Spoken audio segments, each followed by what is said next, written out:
नाज़रीन ब्रेक के बाद एक दफ़ा फिर आपको खुशामदीद कहते हैं। सेठी साहब, actually now the question is, फिर हम थोड़ा आगे चलते हैं इस डिबेट के अंदर कि हमारी असल में मदद किस चीज़ के ऊपर हो रही है, चाइना हमारी कहाँ मदद कर रहा है? देखिए, आपको ये जो मेगा प्रोजेक्ट्स हैं उसके अंदर चाइना की कंस्ट्रक्शन कंपनीज इन्वॉल्व हैं, वो आपकी मदद कर रहे हैं, आपको सिक्योरिटी का कोई ख़तरा नहीं है।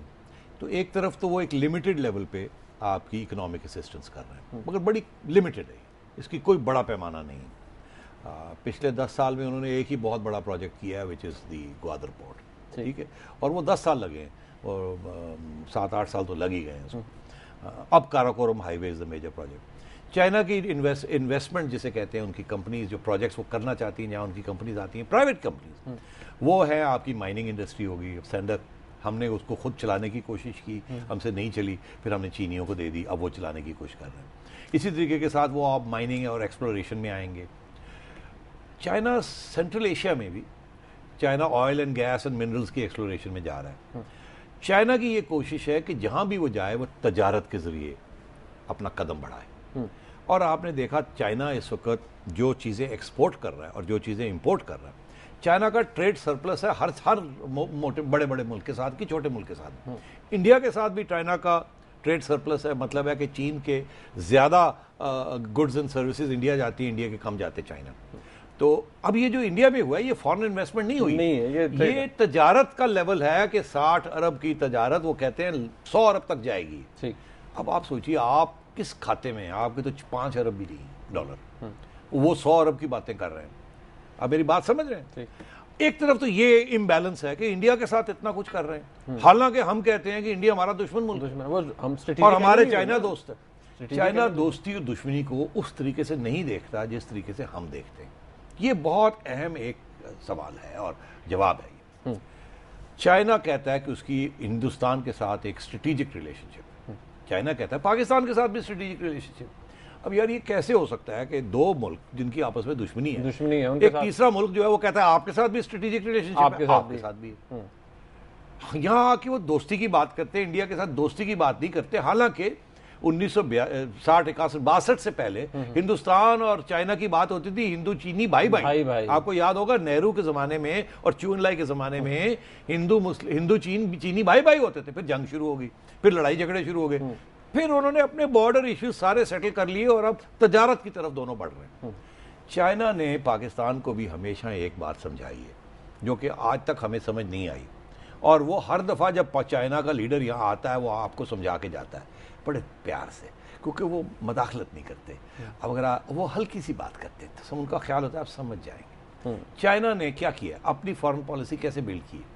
चाइना ने आपका शुक्रिया अदा चाइना करता है, आज इस दफ़ा भी किया कि पाकिस्तान की वजह से जो रोल पाकिस्तान ने अदा किया, चाइना ने अमेरिका के साथ रिश्ता कायम किया। चाइना आपका शुक्रिया अदा करता है कि आपने चाइना की मदद की ताकि चाइना और अमेरिका के रिश्ते बेहतर हो, और हमारे और अमेरिका के रिश्ते खराब हो रहे हैं। सुन रहे मेरी बात है? दूसरी तरफ चाइना आपको हमेशा ये कहता है कि देखिए कश्मीर का जो मामला है, यूनाइटेड नेशंस और असूलों की बात जो है, तो हम आपके साथ हैं। जब आपको असूल की बात की जरूरत होगी, हम जो आप कहेंगे वो कह देंगे कि जी इसमें अंदर प्लेबिसिट होनी चाहिए, कश्मीरियों की आवाज़ जो है वो सुननी चाहिए हिंदुस्तान और पाकिस्तान को। तो वो तो वहां तक तो आपके साथ है, जहां जहां लफ्जी कार्रवाई। अंदर की वो आपको क्या कहते हैं आपके, मैं क्योंकि आंखों देखा हाल आपको बता देता हूं, फिर उसके बाद जो आप मज़ीद फैसला कर लीजिएगा। अंदर में वो आपको आके कहते हैं कि देखिए ये कश्मीर का मसला इतना, अब 60 साल हो गए, 4 जंगें हो गई, आपका मुल्क आधा हो गया, अभी तक तो हल नहीं कर सके। लगता है कि आपकी ज़िंदगी में और मेरी ज़िंदगी में चाइनीज़ प्राइम में, मतलब इसी किस्म की बातें होती हैं। ये इसको आप साइड पे कर, भूल जाइए। नहीं, ये नहीं कहते, इशारा होता है कि इसको आप छोड़ दीजिए ना। हमने भी, चाइना कहता है, हमने भी तो देखिए हांगकांग को कितने साल छोड़ दिया था, आहिस्ता आहिस्ता हालात बने, फिर हमने एक इंटरवेंशन की, एक इनिशिएटिव किया। ताइवान अभी तक नहीं उनका हिस्सा, ठीक है, मगर वो कहते हैं एक दिन ताइवान भी हमारा हिस्सा बन। मगर इसका ये मतलब नहीं ताइवान के साथ तजारत नहीं करते, ताइवान के साथ लड़ाई करते, नहीं, बिल्कुल नहीं। आपको भी वो यही कहते हैं कि हिंदुस्तान के साथ अब लड़ाई झगड़े छोड़ दो, अगर जो मसले हल होते हैं उनको हल करो और जो नहीं होते उनको छोड़ दो, बाद में हो जाएंगे। जब आपके तल्लकात बेहतर हो जाएंगे, एतमाद कायम हो जाएगा तो फिर आप कीजिएगा। मगर हम ये नहीं मानते। हम आज भी कोर इशू कहते हैं। हम आज भी कोर इशू कहते हैं। दिलचस्प बात, फहमीदा मिर्जा साहिबा हमारी speaker of the national assembly, बड़ी धन के उन्होंने बात की कि चाइना ने हमारी हमेशा हिमायत की है कश्मीर की, कश्मीर आज भी कोर इश्यू है, कल भी रहेगा। इसका तो ड्रामा किया। चाइनीज प्राइम मिनिस्टर ने इतना सा घा नहीं डाला, उन्होंने कश्मीर का जिक्र नहीं किया, पाकिस्तान आके कश्मीर का जिक्र नहीं किया। अब आप मुझे बताएं इसका क्या मतलब है? कोई मतलब होना चाहिए ना, कोई सवाल पूछने चाहिए ना, कुछ सवाल के जवाब मिलने चाहिए ना। ये एक बड़ी दोस्ती है जी, वाह वाह चाइना हमारा दोस्त है, अमेरिका दुश्मन। अरे भाई, चाइना ने आपकी कश्मीर की बात नहीं की, आपने उनको बड़ा कोशिश की कि कह जाएं कुछ कश्मीर, कह जाएं, नहीं की, नहीं कहा। हिंदुस्तान से वो आ रहे हैं और कश्मीर की बात वो कर नहीं रहे। और कश्मीर में विकीलीक्स बता रहा है कि हिंदुस्तान कितना तशद्दुद कर रहा है, कितना जुल्म कर रहा है, कितना खून खराबा हो रहा है वहां, और वहां की गवर्नमेंट कंट्रोल कर रही है। और सुनिए, और वहां की खुद ये और रेड क्रॉस लिख रही है कि जी हिंदुस्तान के सिपाही, हिंदुस्तान की फौज जुल्म कर रही है। और चाइना ने इतनी बात नहीं की, ना कश्मीर की वहां की, ना यहाँ की। तो क्या मतलब है? मैं आपको एक छोटा सा बात बताता हूँ कि 1996 का ये वाकया है, 1996 का। आपका खादिम जो था वो एक गलती से एक हुकूमत में पहुंच गया, तो बड़ी बड़ी गलती हुई। मगर वहां जो सीखा, एक चीज ये सीखी कि चाइना का रोल क्या है, उनका रवैया क्या है। सदर फारूक लगारी साहब प्रेसिडेंट थे, चाइना के सदर आए, वो लाहौर भी आए, गवर्नर हाउस में भी आके उन्होंने हमारे बैंड बाजे सुने। चाइनीज प्रेसिडेंट ने फारूक लगारी साहब को कहा, देखिए ये 96 की बात कर रहा हूं, 14 साल पहले की बात कर रहा हूं मैं आपको, ये देखिए ये कश्मीर का, और उस वक्त जिहाद फुल फ्लैज चल रही थी 90s में, याद होगा। हम यहाँ कह रहे थे कश्मीर लेके रहेंगे, लेके रहेंगे, लेके रहेंगे, ये बात चल रही थी। जिहादी आ रहे थे, जा रहे थे, खून खराबा हो रहा था, वहां एक इनकलाब की बातें हो रही थी। और चाइना का सदर ने आपको क्या कहा?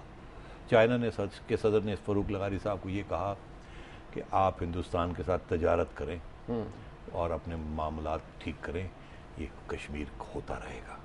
मतलब है ये जिहाद वगैरह बंद करें।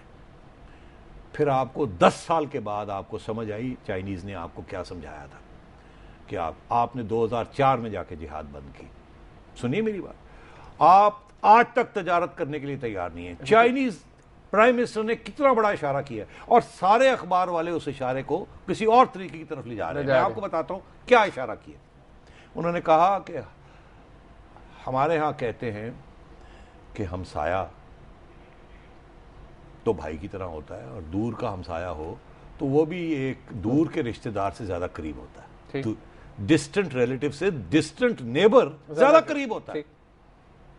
उनका ये कहना था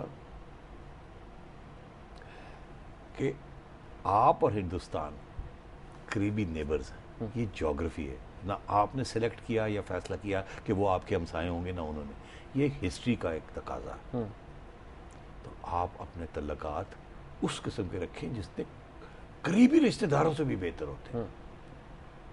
हम तो कहते हैं दूर का भी कोई नेबर हो तो उसके साथ भी हम तल्लकात रखते हैं। कहना ये है कि चाइना ने सबसे पहली चीज क्या की थी, चू एन लाई साहब को सबसे पहली चीज क्या की थी? सबसे पहली चीज की थी कि चाइना के इर्द गिर्द हर मुल्क के साथ लड़ाई झगड़े थे, उनकी प्रॉपर्टी टेरिटरी की, लाओस के साथ, कैम्बोडिया के साथ, वियतनाम के साथ, सोवियत यूनियन के साथ, इंडिया के साथ, पाकिस्तान के साथ। सिर्फ पाकिस्तान के साथ हमने लेन देन की और खत्म कर दिया। हिंदुस्तान के साथ एक जंग हो गई, उसके बाद लेन देन करके खत्म कर दिया। और चाइना की जंग रूस के साथ भी हुई थी, फिर उसके बाद जल्दी से करके उन्होंने कहा लेन देन करे, खत्म करे, जंग नहीं करनी। और बाकी सब ममालिक के साथ उन्होंने अपने तल्लकात बना के लेन देन करके उन्होंने कहा छोड़ो यार, खत्म करो, मुका करो, छोड़ो और तजारत करो। और तजारत के जरिए वो सारी जगह पे जाके बैठ गए, उनके बगैर कुछ चीज। सर आप टेक अ ब्रेक है, क्योंकि हमारा प्रॉब्लम ये है कि हमारी सिक्योरिटी एस्टैब्लिशमेंट कभी ये नहीं चाहती, उनके एजेंडे पे नहीं है, दे डोंट लेट ट्रेड तजारत करने नहीं देते। इंडिया के साथ ट्रेड नहीं हो सकती। नाज़रीन यहाँ पर एक ब्रेक लेते हैं, जब ब्रेक के बाद आएंगे तो आपकी कॉल्स भी लेंगे हमारे साथ।